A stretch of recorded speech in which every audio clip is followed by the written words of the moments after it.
महाभारत के प्रमुख पात्र और कौरवों के पिता धृतराष्ट्र को कौन नहीं जानता। धृतराष्ट्र के बारे में कई कथा हमें महाभारत में लिखी मिलती है।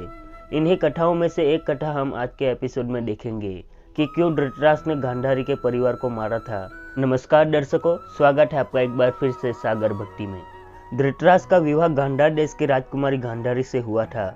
माना जाता है कि गांधारी की कुंडली में दोष था। ज्योतिष के अनुसार गांधारी के कुंडली में 2 विवाह करने के योग थे, जिसमें से पहला पति जीवित नहीं रह सकता था या कहे विवाह करते हुए उसकी मौत तय थी। सिर्फ दूसरा पति ही जीवित रह सकता था। इस दोष से मुक्ति पाने के लिए साधु ने उसका उपाय बताया। उपाय बताते हुए साधु ने गांधारी का पहला विवाह बकरे के साथ करवा दिया और फिर बकरे की बलि दे दी।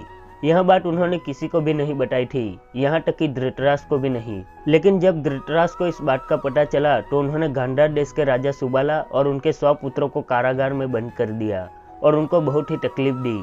जब उनको भोजन देते तो बहुत ही कम मात्रा में देते और भोजन कम मात्रा में मिलने के कारण सुबाला के पुत्रों की मृत्यु होने लगी। बदले की आग में जल रहे सुबाला ने अपने सबसे छोटे पुत्र शकुनी को कौरवों के नाश के लिए तैयार किया। सुबाला के सभी पुत्र अपने हिस्से का भोजन शकुनी को खिला देते, जिससे शकुनी जीवित रहता। अपने परिवार पर हो रहे अत्याचार के बदले के लिए ही सुबाला ने शकुनी को तैयार किया था।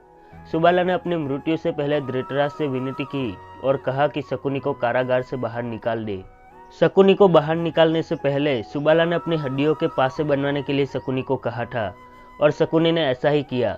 शकुनी ने अपने पिता सुबाला के हड्डियों के पासे बनवाए, जो कौरवों के नाश का कारण बना। दुर्योधन और दूसरे कौरवों के मामा शकुनी थे। दुर्योधन को मामा शकुनी बहुत प्रिय थे और अपने परिवार का बदला लेने के लिए शकुनी ने कौरवों को पांडवों के विरुद्ध भड़का दिया और फिर पांडवों और कौरवों के बीच महाभारत युद्ध हुआ और उसमें कौरवों का नाश हो गया। वीडियो को देखकर आपको पता चल ही गया होगा कि धृतराष्ट्र ने गांधारी के परिवार को क्यों मारा था। अगर वीडियो पसंद आया हो तो कृपया लाइक और शेयर कीजिए और इसी तरह के धार्मिक कथा के और भी वीडियो देखने के लिए सब्सक्राइब करें हमारे यूट्यूब चैनल सागर भक्ति को।